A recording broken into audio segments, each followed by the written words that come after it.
Kailangan ko lang imaginasyon nyo mamaya, ma'am sir, no? Magbo-boat ride muna tayo papuntang underground, ma'am, then picture po, then akyat, then usok-usok. So dapat po ng hanging bridge, ma'am sir, kung kalalim po, maabot po siya ng 15 feet. Ayun na po yung perspective, ma'am sir. Lusok kasi, ma'am, is Ilocano term. Sa Tagalog, butas. Butas kayo? Okay po. Ay. Ayun po yung ayun. Hindi po gawa ng tao yan. Ito po, parang baby Buddha, ma'am sir. Ito po siya. Baby Buddha? Yes po.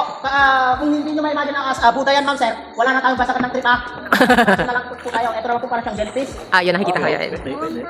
Ito po yung pinagbabawal na hawakan, ma'am sir. Yung kumikilang na yan. Stalactites and stalagmites na malapit na magdugtong. Pag nagdugtong na po niya ng tawag po dyan, pinaghanan na po silang dalawa. Column. Pag natuluan kayo ng malamig, ma'am sir, don't worry, holy water. Pag mainit, holy shit. Holy water. Holy water yun.